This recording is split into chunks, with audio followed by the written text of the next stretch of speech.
you so much for joining us. For Ottawa Business Matters, I'm Sam LaPrade, and we are here with the one and only Sueling Ching. She is the president and CEO of the Ottawa Board of Trade. Hello, Sueling. Hi, Sam. I love this opportunity every single week to get caught up on everything that's happening with the Ottawa Board of Trade. Very big deal this week. The 40 under 40 was announced. I don't know if you're like me. I scroll. I can't wait to see who I know on the list. I know. It's really exciting. It's really exciting. And of course, we're in, I think, our 26th year of naming it. The program is really important to all of us, Sam, because it gives us a chance to identify our future leaders of the city. So these are people that are working as business people, and we assess them on business acumen, but also their level of community involvement. And it's a very robust process, and it's always really exciting when we announce them, and it's very fun for those of us that get to make the calls and inform them. It's really a great fun thing to do, and they're always super excited. So now we go through the process of getting ready for the gala, which will happen on June the 21st, and they have quite a bit of work to do between now and then, because it's always, as you know, it's a real show. Oh, it's a show. It's a production. And it is the ticket to have. Everybody wants to go, and I think the day that the big announcement is made, that everyone's like, how can I get there? So it's very exciting.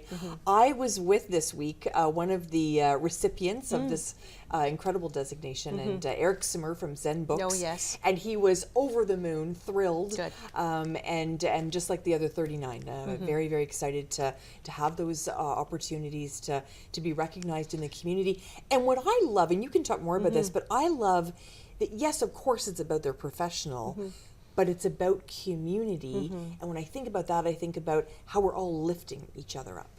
Absolutely. And I mean, and I know you've had guests on the show who have been leaders who have said, you know, their community involvement is also a part of the network that they create for their business, and their business really overlaps with the community involvement.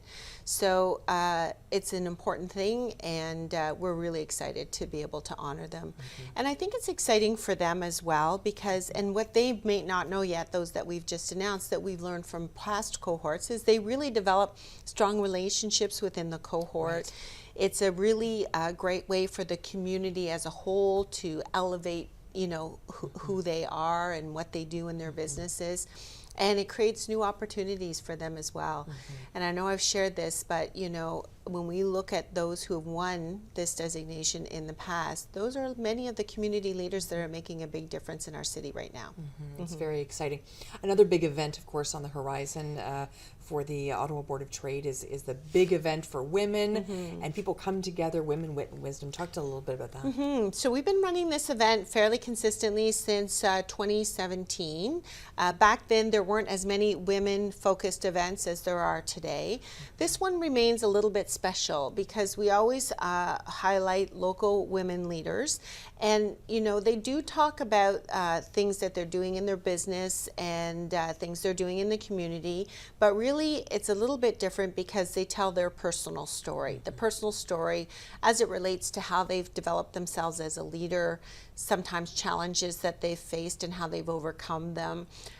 You know, about how they are working toward building a legacy, and for women in particular, you know, how they're managing the life balance, such as it is.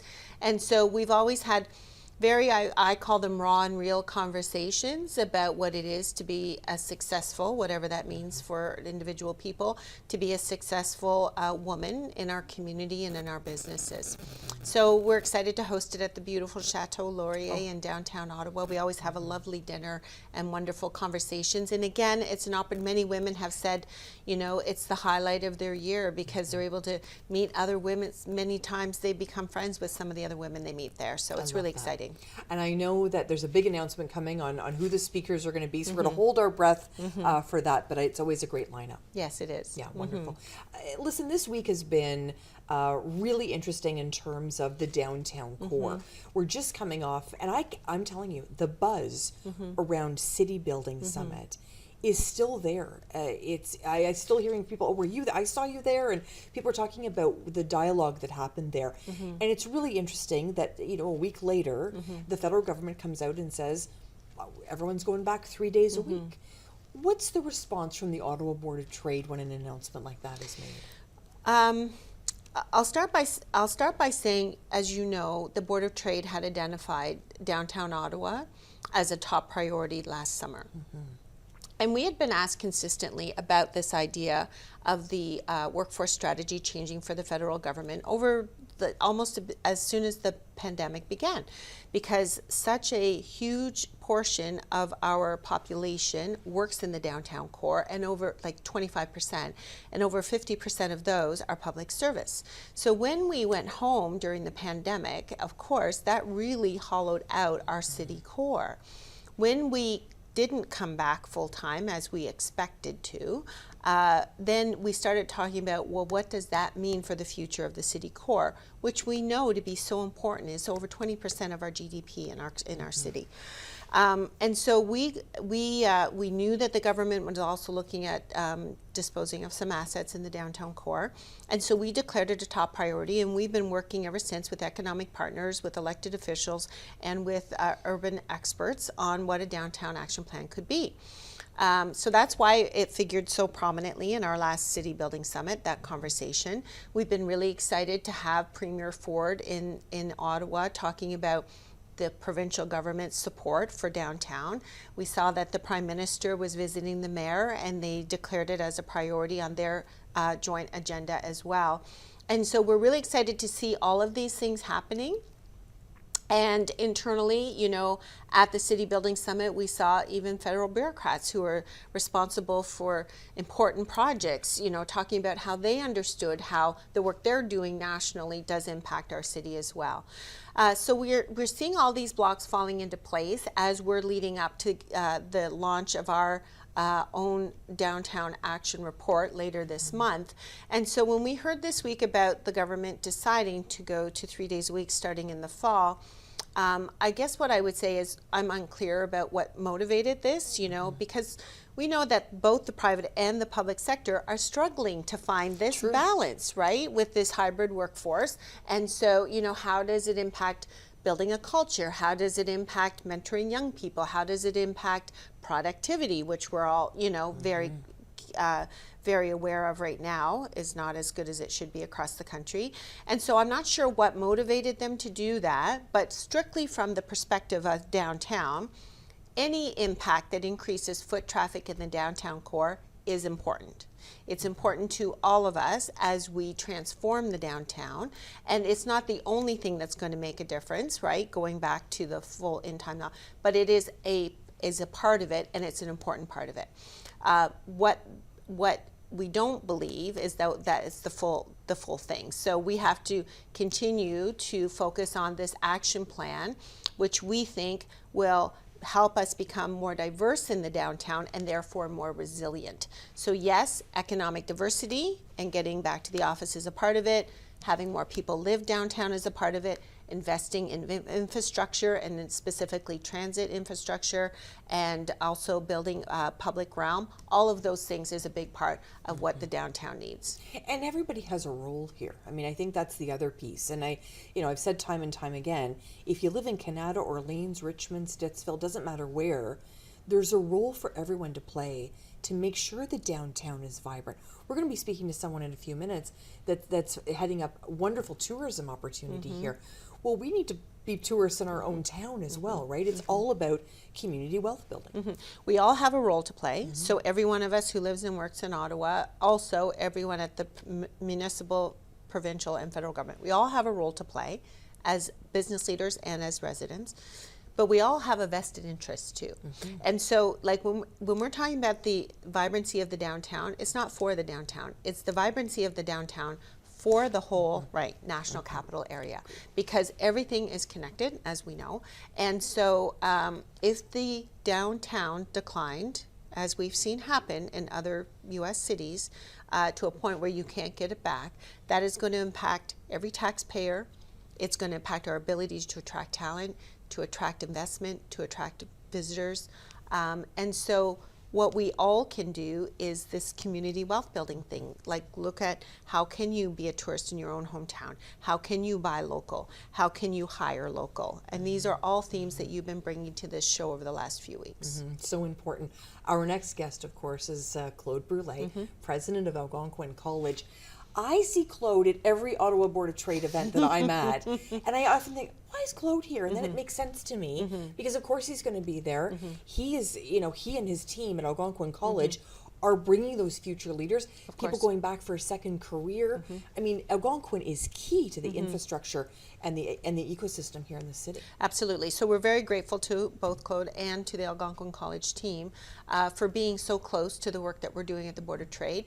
The education system is a key pillar in our economic environment. They are building our next generation of leaders, and they're very nimble in terms of making sure that they're training people in the skills that we need for the future of this city.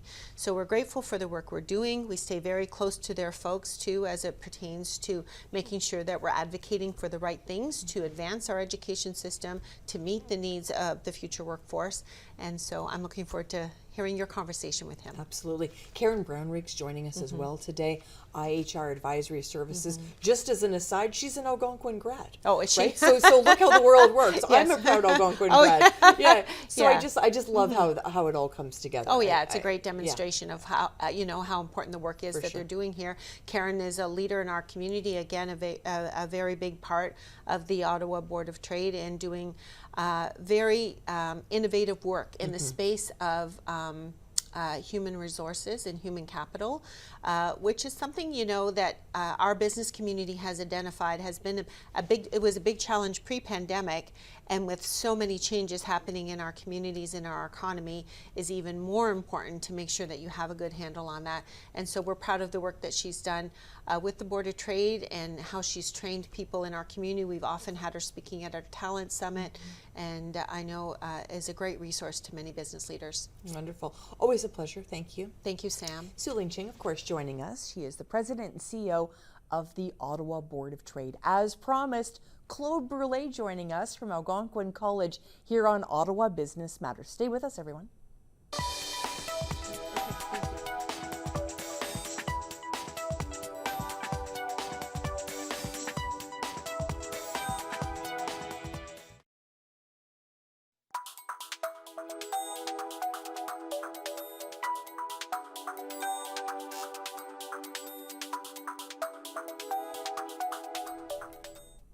I'm Sam LaPrade, and this is Ottawa Business Matters, and I'm so excited to introduce one of my favorite people, and that is Claude Brule, president of Algonquin College.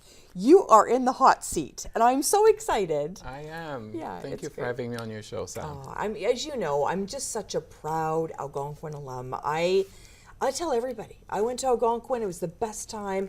Took the public relations program, went back and took broadcasting in the evenings, and then I taught there for a decade, if you can believe it. Wonderful. And so I'm all in. I bleed green. I know that, and we're so excited to have you as such a great ambassador of the college, Sam. Thank you. Wonderful. I appreciate it very much. And here's great. You're surrounded by Algonquin people today. I know you know this. Not only, you're not even at the college, and you're still surrounded by graduates. And that's because some of our camera crew today, our next guest, Karen Brownrigg, graduated from Algonquin. That's right. You have this happen to you all the time, right? I do. Yeah. And it's simple. Since 1967, since we opened our doors as Algonquin College, we now have over 220,000 graduates of the college. And yes, some of them go elsewhere around the world, but many settle in the city, in the area. And so it's no surprise. It's less than 6 degrees of separation. I can't tell you how often I go to businesses or I talk to people, and they either say, I'm an Algonquin grad, or I know so-and-so in the family or acquaintances. So it's a great story, and we're so grateful that we're able to be part of being such an integral part of this community. And the number of programs. I mean, before we jumped on air today, we were talking about around the airline industry. That's we were right. talking about obviously the medical industry, the broadcasting, it's and everything between the trades. I mean, I could go on forever, and I know you could too. Yeah. But the vast number of programs I know the Ottawa Board of Trade goes, phew, thank heavens we've got Algonquin, because you are such a big part of this ecosystem. Is that how you feel? Absolutely. We are, at the heart of it, a college for this community, a community college. And so we're very keen to hear what our employer base, what industry requires, and we developed a program to meet their needs. So we have over 300 programs of studies, and if you look at the cross-section of those programs, they reflect the need of this community, whether it's information technology, it's business, it's hospitality and tourism, it's health, transportation, construction, skilled trades. All of those things that a community needs, we offer, and more. And so you're talking about the relationship with the Ottawa Business, The Ottawa Board of Trade. Ottawa Board of Trade. To us, it's our key to linking to the needs of the businesses. That networking is so important. We have opportunities for members to be part of our program advisory committees so that we understand more intimately what their needs are. And we evolve the programs as time progresses, as technology progresses, because nothing stays static. Right? So for us, it's so important to be able to understand what the needs are, how they're evolving, and then adjust the curriculum accordingly. I remember maybe about a month ago, I got up just before the birds, made my way downtown because Premier Doug Ford was going to be in town. Yes. So, we're networking and I'm there, and then the event starts, and who's on stage? Claude Brule. That's right. So you got up early with the birds too, I because did. we wanted to hear what our premier had to say. The connection with obviously he had huge announcements to make that day. Those have all Indeed. been very public, and we're very excited about the investment into this community. But why did you share words that day? Tell me a little bit about that, and why is it so important for you to get up early and see the premier? So first of all, we are a member of the Ottawa Board of Trade, and we're also a sponsor of the Mayor's Breakfast Series. Right. And so as a sponsoring organization, we have a chance to take one of the breakfasts and be the opening organization to provide remarks. And so I was asked to provide remarks for this engagement, which was really apropos because it really speaks to us being a provincial Crown agency. We are part of that jurisdiction of the Ministry of Colleges and University, and we provide talent critical to the success, the prosperity of this community.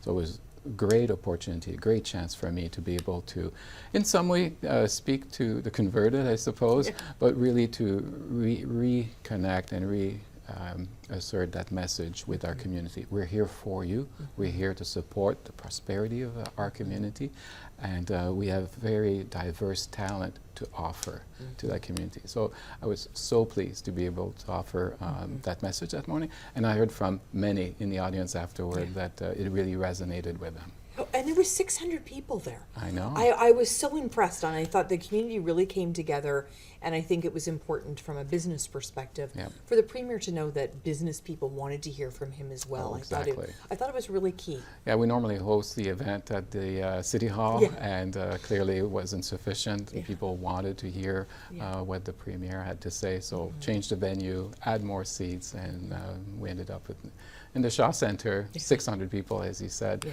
Great opportunity to see, the investments that are now being made with our city. So important for our future prosperity. For sure. So as the head of Algonquin College, it's such a big job being the president of a college. What keeps you up at night? What's on your mind right now? What's on my mind right now? Of course, it's, as many people have heard, we now have enrollment quotas for international students, and working with IRCC, which Immigration, Refugees and Citizenship Canada, working with our own ministry to understand the new rules of engagement around what those quotas are and being able to work within that. So it took a couple months, but we now have that clarity that we needed, and now being able to forecast what programming we will be able to offer, and the financial challenges that may come with that down the road, because it's, you know, we're going 1 year at a time on this. So that's an area that's really occupying our time these days, is making sure that we understand our enrollment trajectory, both domestically and internationally, that we're able to provide the right programming in place, and do it with sufficient planning horizon. And so that's taking up a bit of our mind share right now. Yeah, for sure. Yeah. And I know that we do rely on people coming to Ottawa and to Algonquin to fill a number of the jobs. I mean, I Absolutely. interview, as you know, I've interviewed thousands of people. Yes. People will tell me they came to Ottawa to go to Algonquin, and now they're working in Canada North. That's right. Now they're working in animation. I mean, whatever it is. So it is something that definitely is on my mind too. I mean, I'm reading, you know, some of the same media interviews that you are. Yeah, Canada is built on immigration, as we know. It's critical for our success as a city, as a province, as a nation. We just need to calibrate it right, for sure. The talent that comes from other parts of the world and establish themselves in our communities really contribute to a richness of diversity that employers really treasure.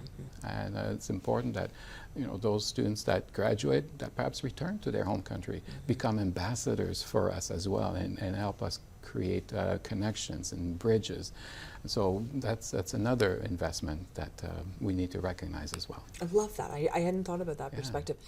I know, you know, a very big part of Algonquin College is connecting with employers, because you know you have such an astounding number of people that get jobs after going to Algonquin. Right. So that takes that connection in the community. Do you on a relative basis have people reaching out to you saying, you know, we're a business and we need to have talent, and boy, can we get them from Algonquin? All the time. All the time, Sam. yeah. And we great. have a great team. It's really multi-pronged. We have people who work on our experiential learning side, whether it's for co-op, internships, placements, clinical placement. There's a whole group of people who seek those opportunities and match the talent with the opportunities for our students, and that's while they're in their program of study. Then we have employment services for upon graduation, students who are looking for that dream job, and again connecting them with those opportunities with employers. Employers also wanting to put their jobs in our job bank so that they can contribute to that matchmaking. We do career fairs. We did one recently. 80 employers came to the college.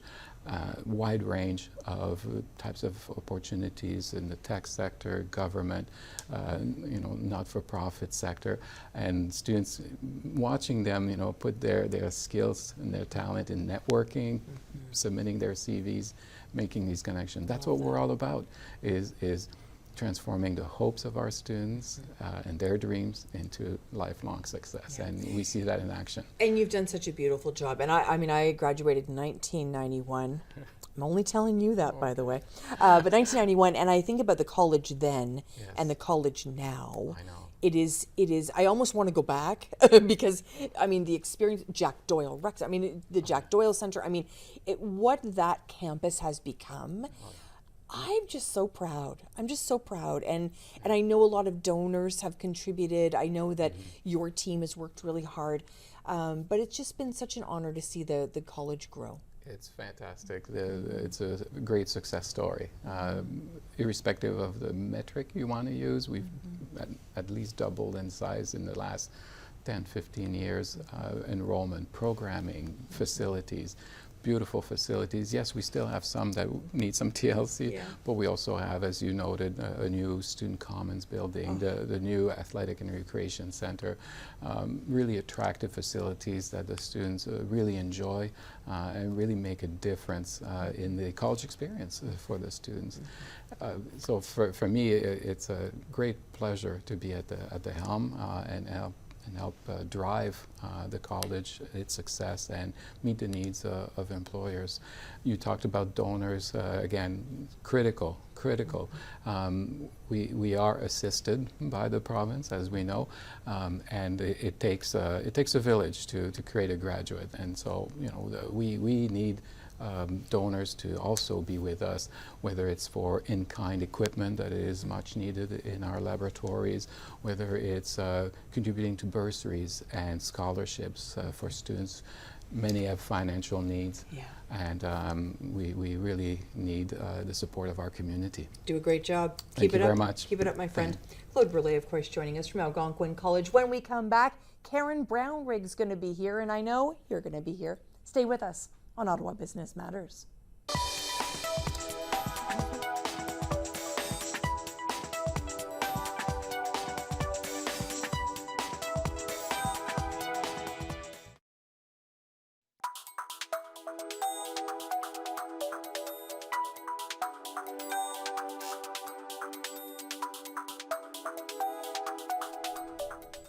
Thanks for staying with us here on Ottawa Business Matters. I'm Sam LaPrade, and I'm so happy to introduce Karen Brownrigg. She's from IHR Advisory Services, and she's an Algonquin alumni.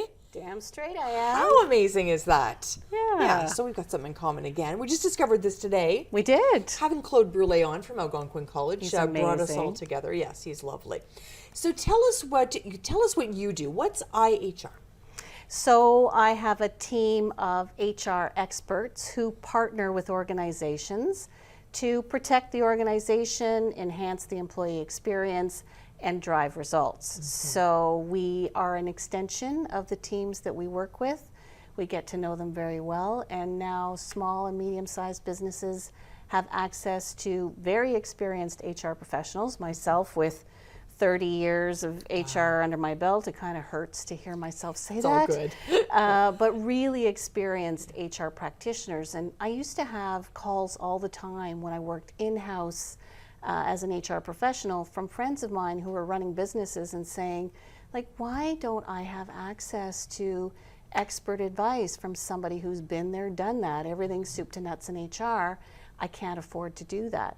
So I decided to build the model that didn't exist, and I built it from the ground up. Good for you. Thank you. And I think about our conversations through the pandemic. I don't want to mention the pandemic all the time. Right. But I do think it was one of those moments in time where things both changed in a heartbeat. They did. And for things to change, I mean, there's never been a time in our lifetime where things changed for every business in different ways and in the same ways at the same time, if that makes sense. Totally. Because people were like, well, we can't send our people home, we have to be here, like hospitals.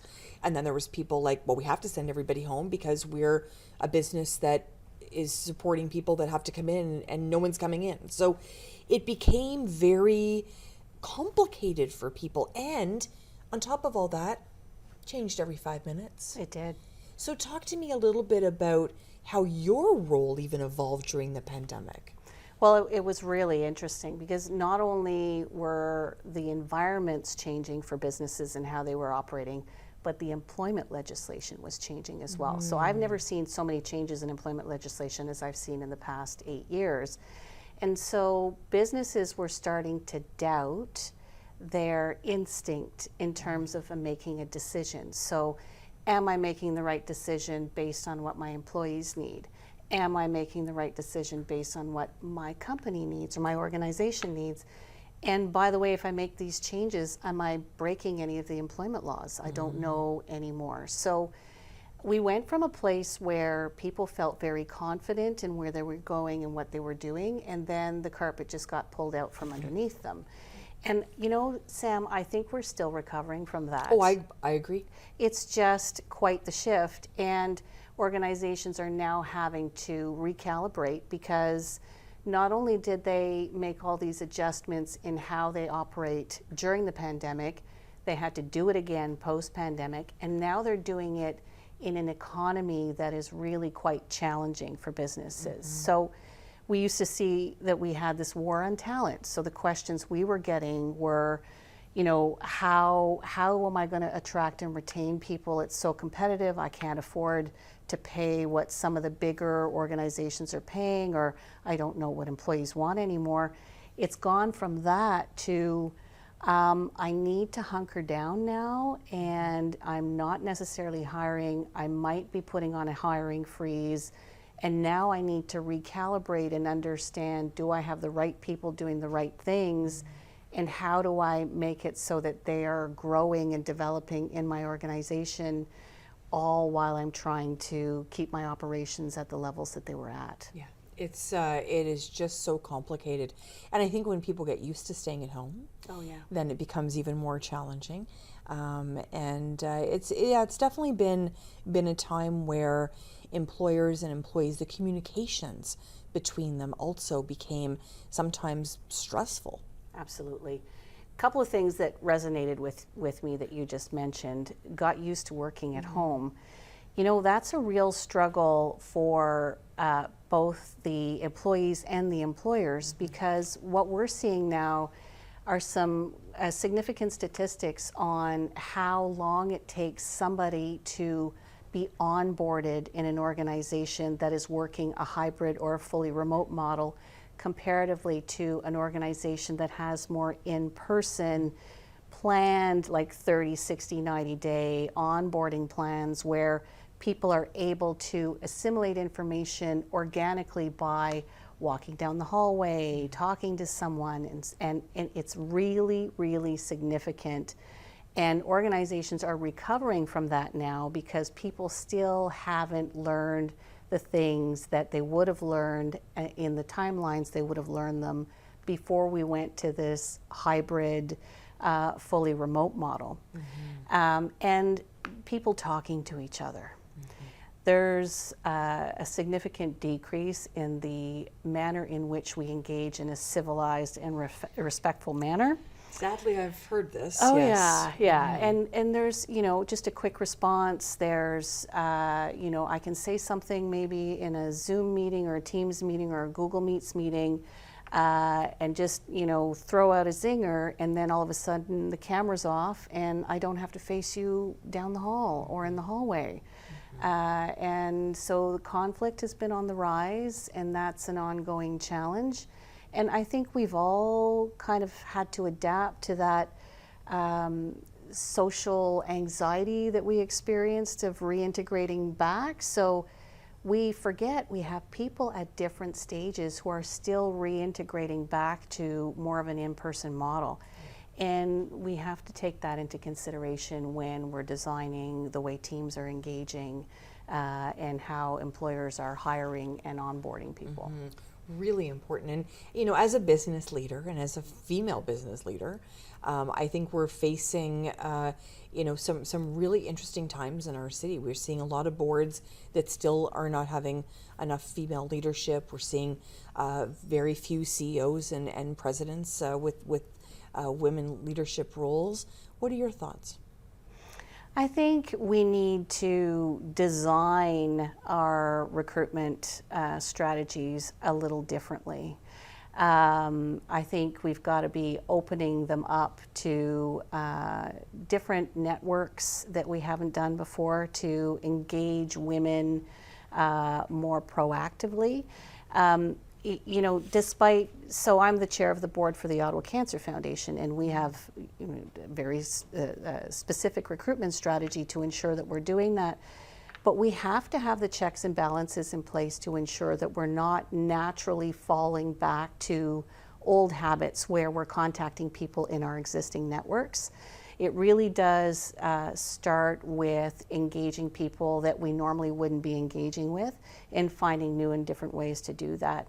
I think it's improving. We're seeing that more and more every day, but with every 2 steps forward, we do take 2 steps backwards. So we've got to be mindful and keep our eye on that. And I think other women need to support other women. Oh, absolutely. I had a situation recently where anyway, I don't want to go into the details, but it just somebody just threw me right under the bus, and I was like, I didn't even know which way to look, and I thought, I was thinking about Madeleine Albright, you know, just her comments about like women have to support other women, or all of us suffer through it. Truly. Oh yeah. Oh yeah, absolutely. There's something called the queen bee syndrome. Yes. Right?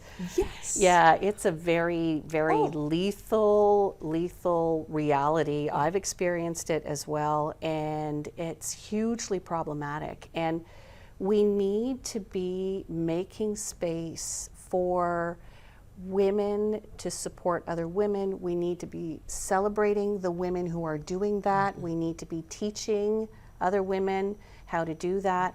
You know, there was a time and a place and a space where people used to need to elbow their way into the boardroom.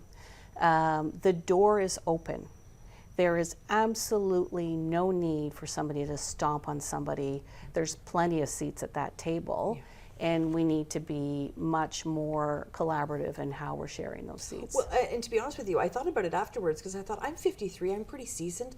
You know me, I mean, I'm not shy. I mean, but I was so stunned. And I thought about a 25-year-old woman sitting in that chair, or a 35-year-old woman. I thought, please tell me that's not how we're treating women. Yeah, it's a power differential that's really significant, and it creates baggage that gets carried onward in that person's career, right? So they're taking that experience into every environment that they're going into, whether it's their workplace, whether it's, you know, they're doing volunteer work, they're sitting on committees. Those experiences are manifested, and it gets taught, right? And it's hugely problematic, because if that's how you learned to get to where you are, then you've just taught somebody else how to do that. So we have to be role models and really address that. So you see something, you say something. You've heard me say that before. It's up to us to step up and say, actually, that's not okay. I'm so sad because we only have about a minute left. You're a community leader, a business leader. Advice for us today. What's words of wisdom can you share on anything maybe you've learned along the way, or anything you want to share with us today as a leader? Get involved. Join the Ottawa Board of Trade. Join other business networks. Join women's business networks. Ensure that you are doing your part to contribute to this wonderful city that we're in. The revitalization of downtown starts with each and every one of us. This is our city. We want it to be the cool vibe. And I think we all need to do our part to throw our hat in the ring and do what we can. And where, great words of wisdom, by the way, where can we find more about your business, IHR? Where are we going? Where are you sending us? So check us out on our website, IHR Advisory Services, and follow us on Facebook and LinkedIn and Twitter. And there's lots of tips and very important things that we share for businesses who might be struggling and just need a tip or two. And I think, you know, you mentioned it earlier, a lot of small, medium-sized businesses couldn't afford the kind of quality talent that you would have as a pool. But they can certainly, you know, you can help a certain number of hours a week. So I think it's a brilliant model. Congratulations on all of that. And you know, I bleed green, you bleed green, Algonquin all the way. All the way. Thank you so much to Karen Brownrigg from IHR Advisory Services. Coming up next, we're going to talk all things tourism with our next guests here on Ottawa Business Matters.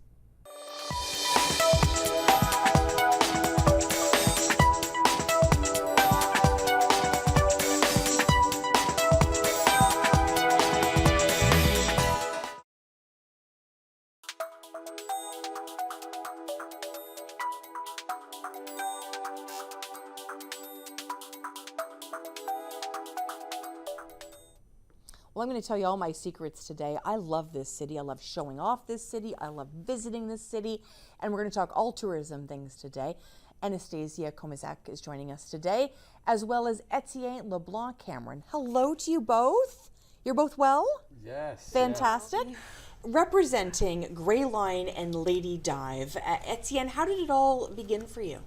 It began actually when I was a university student. I started working at Lady Dive Tours as a guide and a salesman, and it just grew my passion for tourism. And back in 2021, myself and the other co-owner, Leon Harris, we bought into the company, and now we're the owners of both companies. Look at you. Yeah. And Anastatiia, where do you fit into this mix? So I just came on to the company last year. They hired me as an administrative and marketing specialist.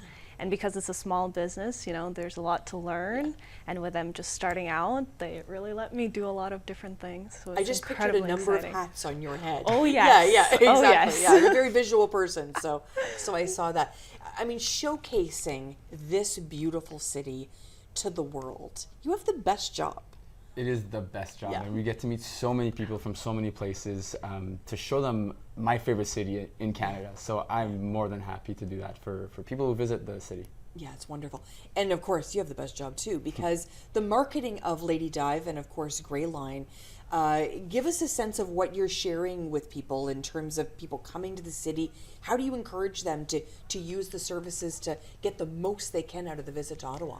Yeah, for sure. Well, Ottawa's actually not the first place that I've lived. It's actually been quite a journey to get here. And when we first got here, it was kind of difficult to accept. We moved from Toronto. Toronto is a very fast-paced city. Ottawa is a completely different scene, you know? And when we first got here, it was kind of difficult. I want to go back. And it was about last year, right before I started working for the company, actually, that I realized, like, Ottawa has everything, you know? It's a cultural city, it's historical, it has business and government, it has a little bit of everything. And that's really what we want to showcase when people come to Ottawa, is that if you want one place that can offer everything for you, Ottawa is the place to be. I feel the same way.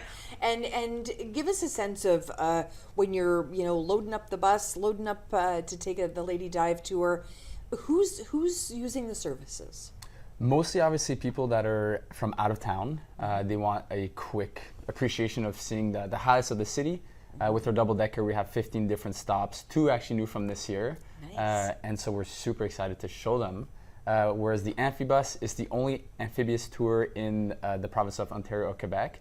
So we get a lot more Canadians, actually, and a lot more locals on the Amphibus, because it is super interesting. And a lot of locals have never been on the Ottawa River. So you walk by it, you see it, but you've never actually been on it, which is, I find, ridiculous. And people have to come experience it, because it's really a cool perspective. And I have to know, what's the 2 new stops? Where are you taking us? Yes, the 2 new stops. So the first one is at the NCC River House, which is the one that's close to the Aviation Museum. It's got a cool new pool as well. So it is simply fantastic. I think it's going to be a very big hit for our stops. And then the other one is the Interzip, the zip line that goes interprovincial from Ontario to Quebec. It is so cool. I've done it a couple of times. It's exhilarating. It is very cool, and it's wonderful to see that kind of, you know, you're meeting the trends, right? I mean, when you see a need, you're changing your route and adding stuff, which is always very positive. And when you're marketing, Anastatiia, and you're wanting to encourage people, I think, and to the point of Etienne, there's a lot of people that want to see the city that actually live here, but haven't played tourists yet. Is that a market that you're trying to drive home? For sure, and there's 2 major aspects to this that we really want to bring to Ottawa. Number one, if you have been living in Ottawa but you don't know the history of the city as well, you got to come learn. Like, there's a lot of these little hidden gems. Maybe it's a restaurant you never heard of, maybe it's an activity or attraction. Like, you don't realize these things are out there, and that this is something you can take your family to do on the weekend, that you can go with your partner on a date, for example. You just don't realize that there's all of these opportunities. And the second part is, and why we're getting involved with the Ottawa Board of Trade, is that we want to connect with the businesses, because we've seen how amazing our charters, how they change, you know, the connections that people have. Because they come on board and, you know, it's just like a tour of the city, but you get to be together, and especially with a lot of people working hybrid these days, they don't get to build that community as much. And that's why we really want to connect with the other businesses and see if we can bring sort of this notion of, you got to know the city that you live in. Love that. Because living, working, playing in Ottawa, there's something for everybody. But I think bringing a team together, and I don't like that I mentioned the pandemic so much, but I think coming out of the pandemic, when there's been a lot of hybrid work, there are people that have never met face to face that are working together. They should take, you know, a Lady Dive tour, right? 100%. Yeah, 100%. Etienne's like, yes, please. Yeah, yes, definitely. So talk to me about the season. When does the season start? When does it end? How can we get involved? Yeah, so typically we try to start in the beginning of May, but recently with the weather kind of getting warmer, we were trying to even start in mid-April. So we started last weekend with our double-deckers. Our amphibus actually started today, so we had first tours today. Great. And we go all summer long until October 31st, and October 31st is kind of when we start closing down.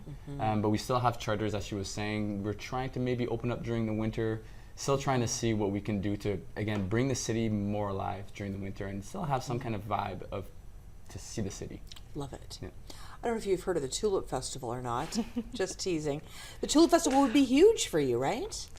It already is. Oh yes, yes. We do the tulip hop on, hop off. So it's got 4 or 5 different stops, I believe, at a couple of the hotels. It's got a stop in the Broward Market, which is one of our huge partners for the tulip hop on, hop off. And then we go all the way to the Commissioner's Park, where the main event of the tulips are. So smart. Yeah, and it's only $5, so it's super easy to get in and out. And you're both young, right? And I love the fact that you're bringing this energy. It's because I'm old as the hills, so I can identify young.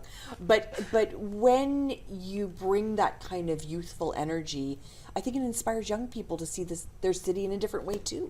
I think so too. Especially when I first joined the company, I was quite shocked because the owners are quite young. Yeah. I was like, how is it possible that these 2 guys own a company?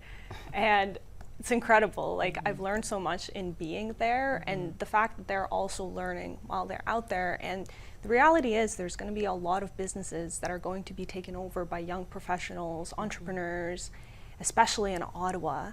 And we want to see more of this because we want this passion in Ottawa, just passion for the city. For sure. Now, this is going to feel like a lot of pressure, what I'm about to say, but you really are the face of the city in many ways, because when people will come and experience Lady Dive Tour, or they hop on, hop off through Grey Line, you're the faces that they see and you represent our city. Does it feel like a pressure, or is it an honor? It's an honor, honestly, and I feel like we're more kind of the veins of the city in the way that we get people to see all the actual face of the city. So the museums in the city, the restaurants in the city, the Broward Market, all the different areas, and that's actually what represents and makes Ottawa as a whole. And we just get to bring Ottawa and make it an entire city, an organism. It's amazing. And I know you were attending an event recently working with some of the Ottawa Board of Trade team. What's it like to sort of be part of that infrastructure? It's incredible. It's definitely a change. With being in university, you get exposed to a lot of government work. Right. But being in Canada, being with all of these folks who either run their own businesses or they're working in tech or education, it's just incredible to see that Ottawa is like a flourishing city, and especially with the pandemic, how quiet it got downtown. We do have a lot of government work downtown, so we got very quiet. But there it was like everyone was in this room, they were excited, they're excited for these new opportunities to work together, to collaborate. It's amazing. It's wonderful. How many times do you get asked where the beaver tail stand is? Oh my goodness. You've lost track? I've lost track. Yeah. I've lost track, but it is, again, one of the essential things to do in the city. Yeah. And yeah, you have to go get a beaver tail. Yeah. After you get on the hop on, hop off, of course. Right. Yes. Oh, I love that. Oh, that was smooth. I like that. And it's just such an honor to have you both here. And I know you're gearing up for a very, very busy season. What's some advice you would give somebody as they're planning maybe for a staycation and wanting to hang out here in Ottawa and they live here? Well, if you haven't taken the hop on, hop off tour, if you're not familiar with the city, you want to go visit a museum, that's what we say you go with. You can make a day out of it. You can start in the morning, sun's rising, get downtown, and then take the tour, stop at some stops, and then see what you can learn about the city. But if you haven't taken the amphibus, that's obvious. Yes. Like, you can't live in Ottawa and not take the amphibus. Yeah, we need to put it in our summer plans for sure. Exactly. And take my daughter. I have to do that with you, absolutely. How many people do you employ? We employ about 40 people, obviously seasonally, but 40 people and sometimes even more, depending on how busy we get. So the busier we are, the more guys we'll need and more sellers that we need. So our team is always growing. And getting tickets online or at the kiosk, both? Both work. You can also call into the office. Yeah, lots of options there. Trying to make it easy for people, right? Exactly. Yeah. And where are you seeing people come from? There's definitely a lot more internationals coming in nowadays, which is great to see after the pandemic. But our biggest market is still probably the GTA area. They're coming again to come experience the amphibus. Going on land and water isn't as obvious as you think. So people get on and think, oh, it's just a bus. And then you get into the water, and even I to this day still have a little bit of a thrill going in because it's just so weird going from the land to the water part. So that's really, really cool. A lot of people actually make a vacation out of coming just to see the lady dive. That's so cool. That's so cool. Well, congratulations. I just love seeing the energy and the enthusiasm around our city and what you're both bringing. So thank you both so much for joining us. Thank you for having us. Thank you. Anastatiia and Etienne joining us today. So now I've given you something to do this summer. You're going to hang out with them. Going to go on the lady dive and, of course, the gray line, hop on, hop off. This has been such an honor today to spend time with all of you talking about all things Ottawa business. Check out the Ottawa Board of Trade. If you're not a member, make sure to check it out and see if it's for you. I'm Sam LaPrade. Thanks for joining us, everyone. That was great.